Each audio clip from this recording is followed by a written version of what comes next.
balados des apprentis sages. Allô, ma belle Rose. Allô, Renée. Je suis tellement contente de te retrouver, ma belle Rose. Mais moi aussi, vraiment. Oh, je suis comme même émue. Rose, écoute, nous, on a toute qu'une aventure en arrière de la cravate, comme on dit. Donc, Rose, j'ai eu le bonheur cette année de t'accompagner comme superviseur. Tu es une étudiante encore au BEPP. Mm-hmm.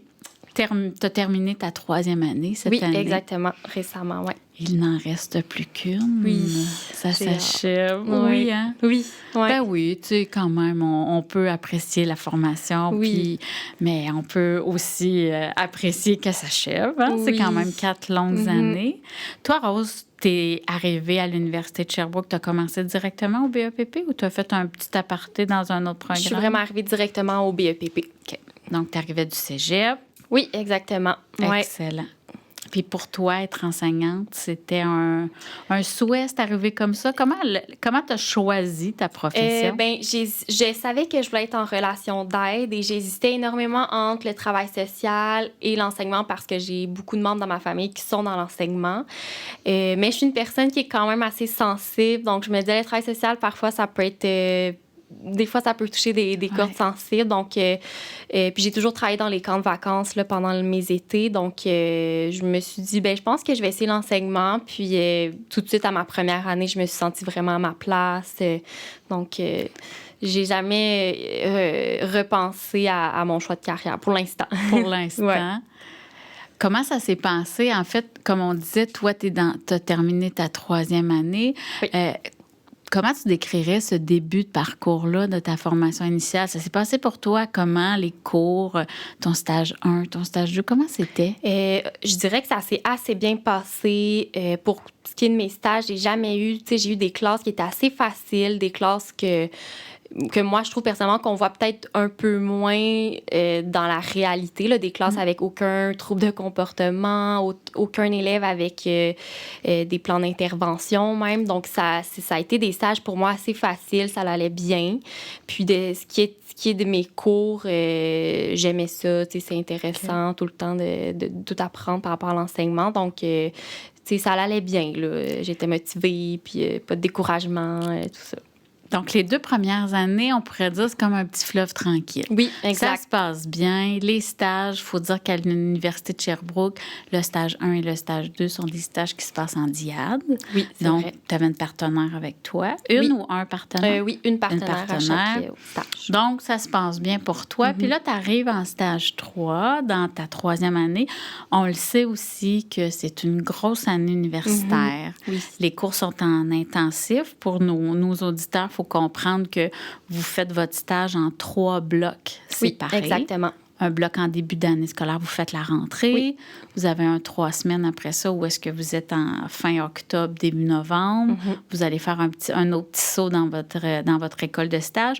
Puis après ça, vous revenez à l'université. Puis après ça, on repart pour tout le mois de janvier. Ouais. Donc, cet aller-retour-là vous fait vivre vraiment le passage entre le monde scolaire et le monde professionnel. Donc, c'est une belle opportunité. Oui, c'est bien, oui. Voir la rentrée scolaire, c'est aussi une belle opportunité. C'est intéressant, oui. Mais disons que pour toi, le début d'année, le premier bloc a été vraiment très bien. Puis il faut se remettre en contexte. Moi, j'avais le plaisir d'être ta personne superviseure. Donc, première rencontre, on se rencontre avec ton enseignante associée. Les élèves ne sont pas arrivés. Vous êtes un peu vraiment dans le brouhaha de la rentrée. C'est même un peu difficile de se voir, mais il y a un sentiment de... Ça va bien aller. Hein? J'avais hâte de rencontrer les élèves. Là, c'était beaucoup ça. Là, de voir la classe, créer des liens. Même si c'est juste 2 semaines au début, là, c'est sûr ça passe vite. On repart assez vite après à l'université. C'est vrai que ça va vite la rentrée, puis c'est le tourbillon. Puis il faut dire que dans ta réalité de stage, tu es avec les grands, puis tu es dans une école de Montréal. Oui, exactement. Donc, la réalité scolaire de ta classe, de ton milieu, ça ressemblait à quoi? C'était beaucoup... J'avais une partie des élèves de milieux assez favorisés, mais je dirais une majorité d'élèves venant de milieux très défavorisés. Puis, j'avais ça veut pas dire nécessairement que ça va mal aller, mais j'avais beaucoup de plans d'intervention dans ma classe. Déjà, je les avais lus avant de rencontrer les élèves. Mais je me suis pas fiée non plus à ça trop. Tu sais, souvent, on dit c'est bon de les lire, mais pas non plus avoir cette première image-là en tête d'un élève. Puis, donc, c'est ça. Donc, beaucoup d'élèves avec des troubles de comportement. Puis, c'est une classe aussi, ancienne année à mon école de stage, les élèves, il y a une possibilité de faire l'anglais enrichi, l'anglais intensif. Mais moi, j'avais la classe avec les élèves qui ne faisaient pas l'anglais enrichi. Donc, c'est des élèves majoritairement plus faibles académiquement, étant donné qu'ils ne font pas l'anglais enrichi la moitié de l'année d'école. Oui. Puis, tu as le plaisir de travailler avec une enseignante associée qui se relève les manches, puis qui est très active. Oui, beaucoup. Puis qui t'inclut quand même rapidement. Oui. Hein? Il me semble que ça avait été un début... je me souviens de notre premier séminaire, puis tu étais revenue confiante en disant Ben, ça se passe bien. Oui, ça allait bien. Contente, oui, j'étais contente, oui. On revient à l'université, c'est le petit blitz des cours qui sont en intensif. Bon, ça va vite, il y a beaucoup de travail qui est à faire et tout ça. Hop, on retourne pour le mois d'octobre.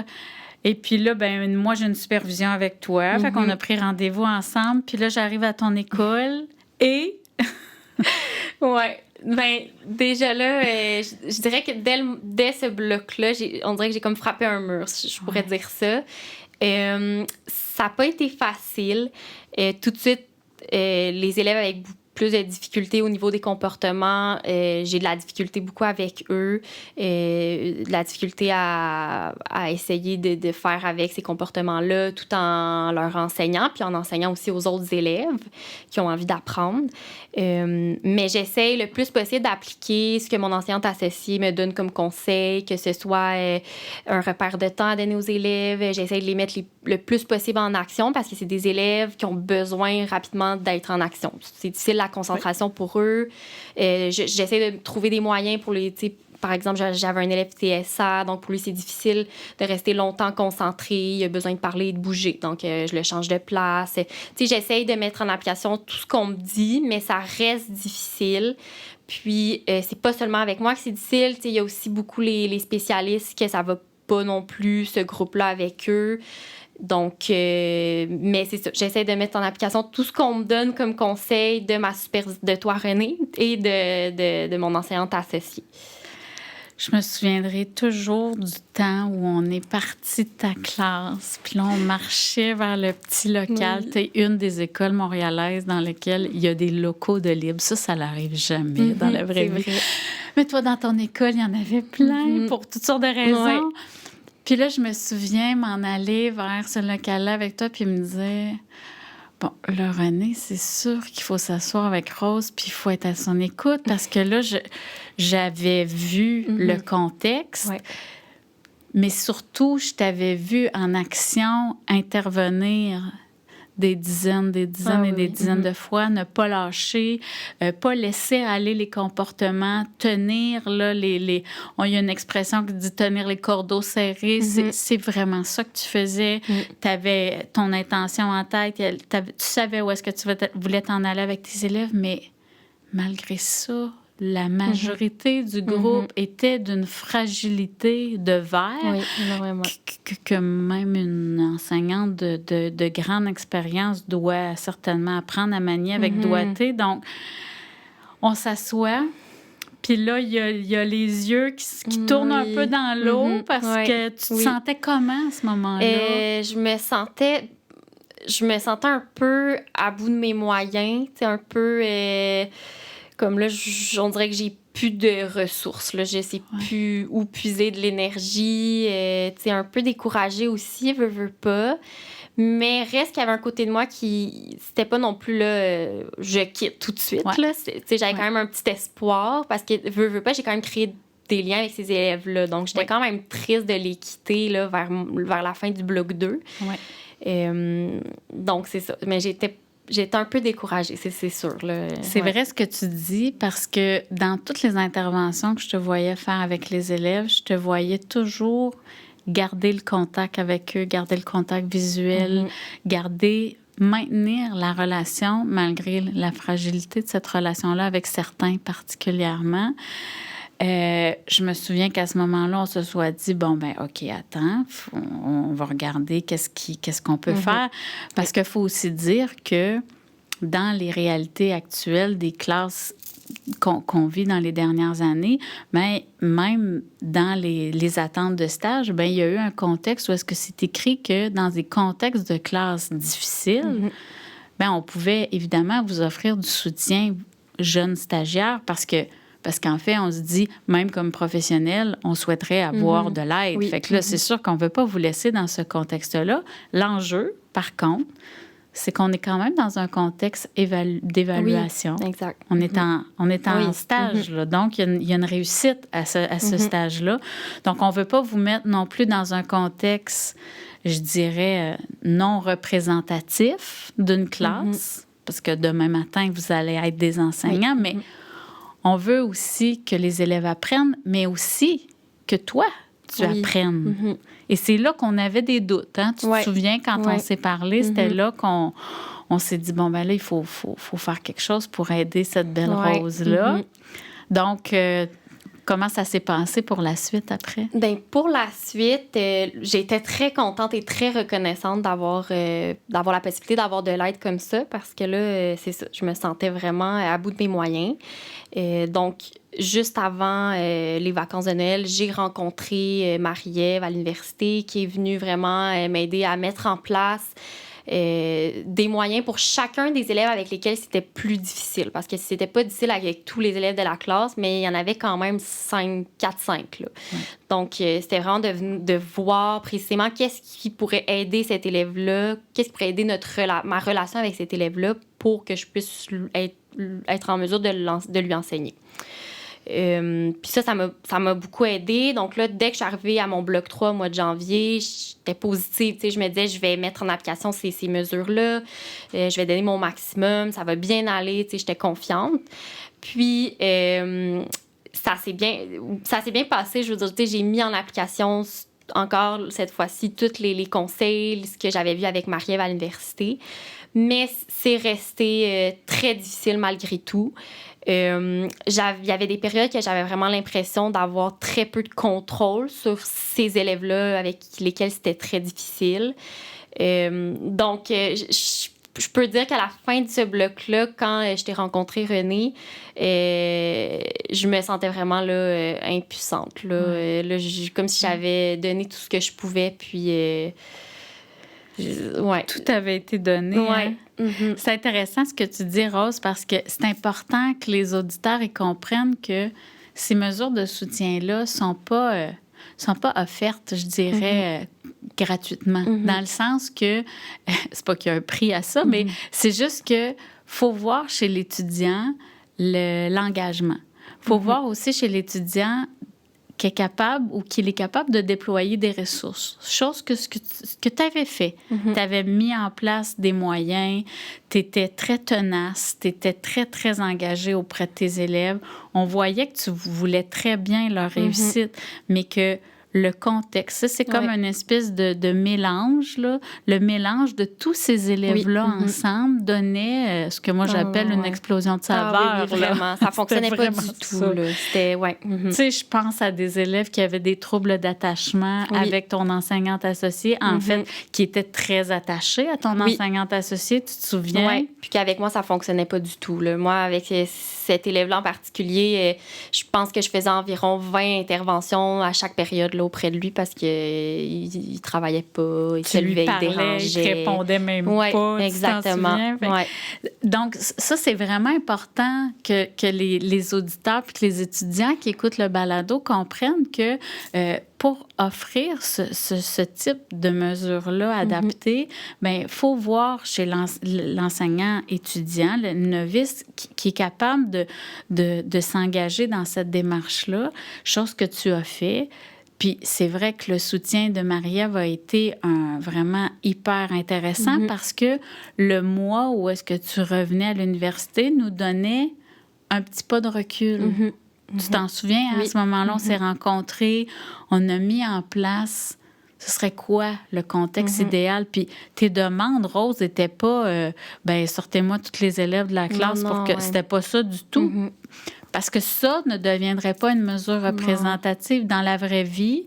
Quand tu vas avoir ta classe ou quand tu vas avoir des contrats, tu risques d'en avoir des élèves difficiles et on veut te faire vivre le plus près d'eux, mais on veut aussi te donner un coup de pouce. Puis, corrige-moi si je me trompe, mais en janvier, lorsque tu es revenu, tu as eu une semaine où est-ce que tu as fait de l'enseignement à distance? Oui, c'est vrai, oui. Il y avait ça aussi comme contexte. Oui, c'est vrai. Ça s'était très bien passé, étonnamment. Là. Vraiment? Oui, vraiment. Surtout même avec les élèves avec lesquels c'était vraiment plus difficile. En ligne, ça allait super bien avec ces élèves-là. Je me souviens, on avait planifié une supervision parce qu'on s'était dit « Oh mon Dieu, que ce sera la catastrophe. Ils sont chacun chez eux.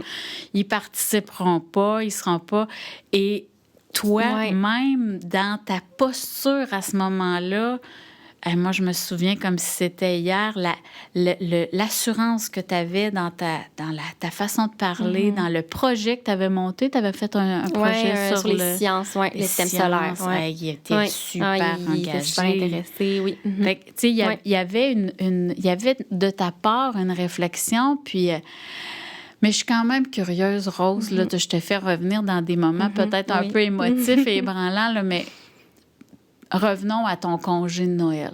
Oui. Là, quand tu sais que tu vas revenir pour un mois, tu le sais que tu as un mois où, oui, tu as du soutien parce qu'entre autres, les mesures qui avaient été choisies avec Marie-Ève, c'était que Isabelle, ton enseignante associée, pouvait, à certains moments, particulièrement les après-midi, parce que les après-midi, c'était très difficile, sortir 1 ou 2 élèves qui étaient ciblés, qui à ce moment-là étaient les plus difficiles selon la journée, le contexte, bon, peu importe. Puis Isabelle pouvait les sortir ou Isabelle pouvait rester avec toi en classe un peu plus, chose qu'on leur demande dans la vraie vie de sortir un peu plus rapidement. Mais là, on disait à Isabelle qu'elle pouvait quand même rester avec toi.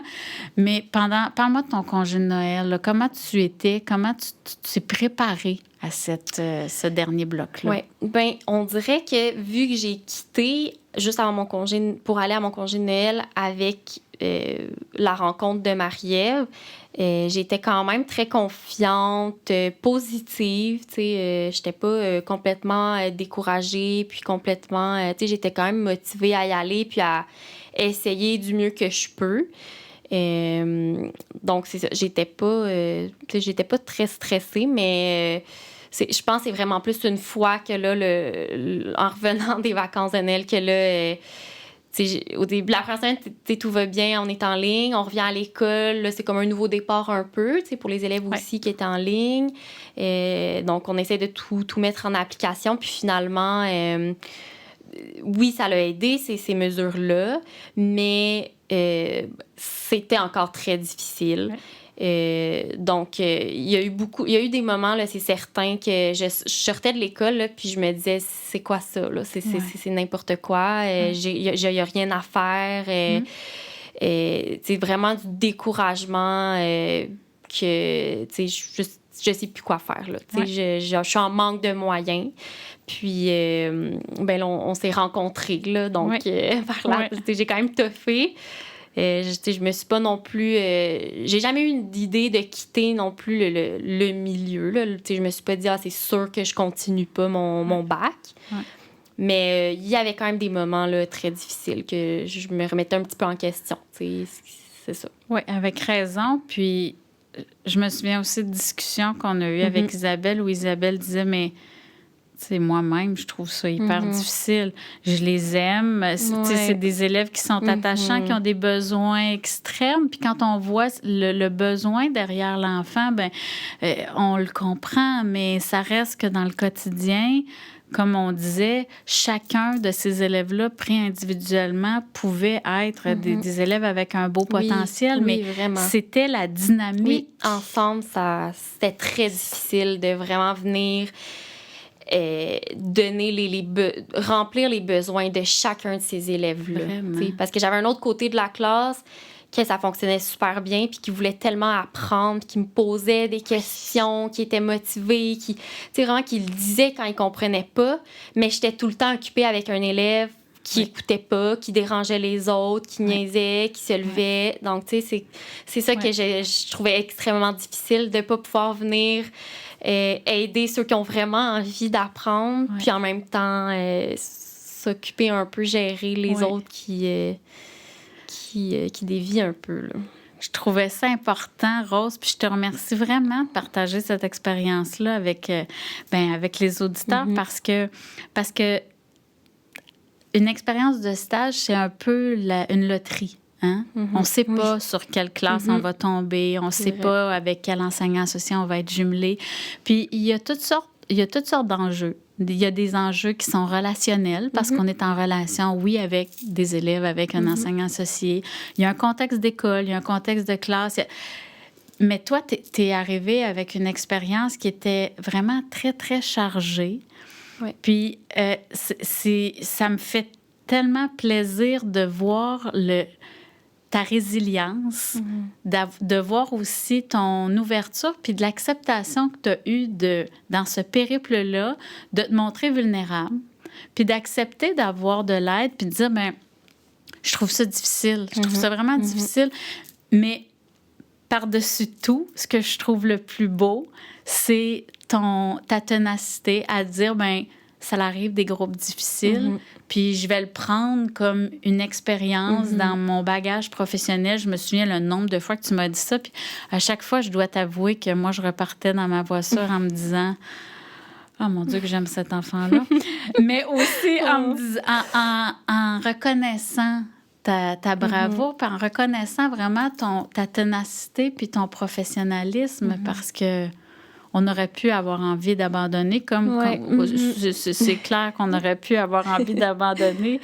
Quand tu regardes ton expérience de stage, Rose, il te reste une année encore de formation. Qu'est-ce que ça t'a laissé, cette expérience de stage-là, pour te préparer à ta dernière année universitaire? Ça m'a laissé beaucoup de choses. Puis je tiens à mentionner que je regrette aucunement cette expérience-là.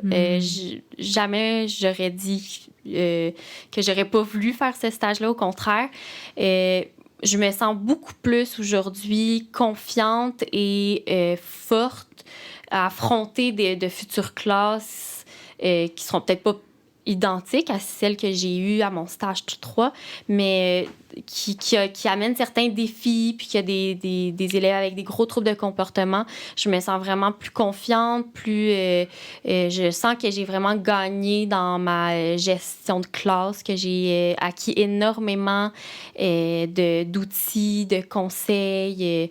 Donc, c'est surtout ça que je retiens.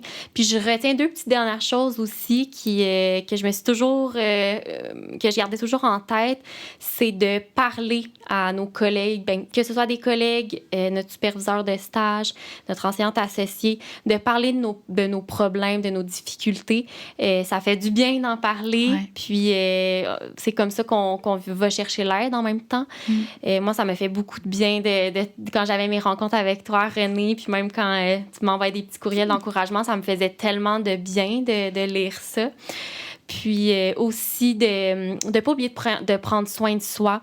Moi, quand je revenais chez moi, souvent, j'avais comme tellement de choses dans ma tête. C'est toute la journée qui s'est passée, mes interventions et tout, mais j'essayais le plus possible de garder ça à l'école, puis de faire quelque chose pour me faire du bien, que ce soit du sport, jaser avec des amis. Donc, c'est des choses que je retiens qui vont m'aider là, pour le restant de mon parcours.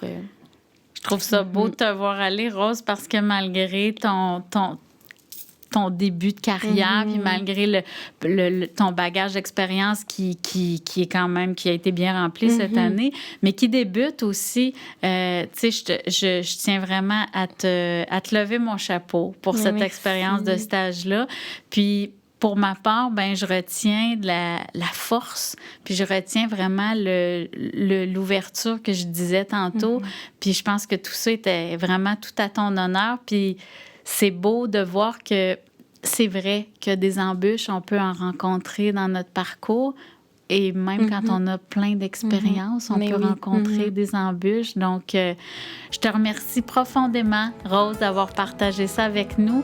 Et ça me fait vraiment, vraiment plaisir de te retrouver. Je suis très contente. Merci à toi, Renée. Une belle dernière année universitaire et avant ça, de belles vacances. Oui, merci beaucoup. Je suis vraiment contente d'avoir participé au balado. Ça me fait plaisir. À bientôt, ma belle. Merci. Bye-bye. Bye-bye. C'était une balado des apprentis sages.